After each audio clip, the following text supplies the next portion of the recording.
नमस्कार, मैं doctor Prableen Kaur, obstetrician और गायनेकोलॉजिस्ट, अमृतधारा माय हॉस्पिटल से।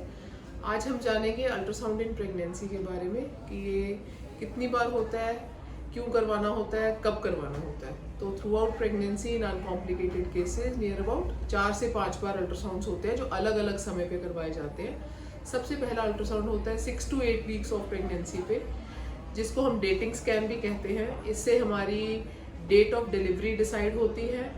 इससे हम एक्टोपिक प्रेगनेंसी रूल आउट करते हैं, मल्टीपल और ट्विन जेस्टेशंस रूल आउट करते हैं और सबसे इम्पॉर्टेंट प्रेगनेंसी को कंफर्म करते हैं, कार्डियक एक्टिविटी को कंफर्म करते हैं। नेक्स्ट हमारा आता है एनटी और एनबी स्कैन, जिसको जो कि होता है 11 वीक्स टू 13 वीक्स 6 डेज तक। इसमें अर्ली अनोमली डिटेक्शन होती हैं, जिसमें कि nuchal translucency and nasal bone की प्रेजेंस ये देखी जाती है और न्यूकल ट्रांसलूसेंसी भी देखी जाती है। इसके बाद नेक्स्ट कम्स लेवल 2 स्कैन, जो कि बहुत इंपॉर्टेंट है। अगर हमारे पहले 2 अल्ट्रासाउंड बाई चांस किसी भी कारण से मिस भी हो गए हैं तो ये हमारा बिल्कुल मिस नहीं होना चाहिए।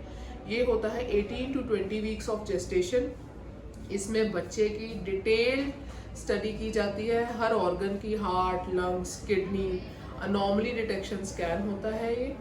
तो ये 18 to 20 वीक्स पे होता है। और अगर एंटी एनबी स्कैन जो है हमारा, उसमें अगर हमें बाई चांस कुछ पॉजिटिव चीज़ें आती हैं कि कुछ अनोमलीज का डाउट लगता है, तो फिर उसके बाद में कई और इन्वेस्टिगेशंस हैं जो कि ब्लड टेस्ट होते हैं, dual marker, triple marker, quadruple marker या एमनियोसेंटेसिस, जो फर्दर इन्वेस्टिगेट हम कर सकते हैं। देन लेवल 2 स्कैन के बाद हमारा नेक्स्ट होता है ग्रोथ स्कैन, जिसको हम कहते हैं। उसका टाइमिंग्स कुछ भी फिक्स नहीं है, नॉर्मली 8.5 मंथ्स पे, लाइक 34-35 वीक्स के अराउंड वो करवाया जाता है। जनरली उस टाइम पे हम डॉपलर करवा लेते हैं। इस अल्ट्रासाउंड की इम्पोर्टेंस है कि हमें बच्चे का ग्रोथ पता चले, हमें बच्चे का वेट गेन पता चले, लाइकर बच्चे के अराउंड जो पानी है वो कितना है और बच्चे को ब्लड फ्लो कैसा जा रहा है। ये चारों अल्ट्रासाउंड्स नॉर्मली अनकॉम्प्लिकेटेड प्रेगनेंसी में किए जाते हैं। बाकी ये वेरी हो सकता है पेशेंट टू पेशेंट, किसी में, कई पेशेंट्स में इनसे ज़्यादा अल्ट्रासाउंड भी करवाए जा सकते हैं। जनरली जैसे अगर किसी पेशेंट में लाइकर कम है या लाइकर को मॉनिटर करना है हमने, तो हो सकता है कि हर 15 दिन पे रिपीट अल्ट्रासाउंड हो।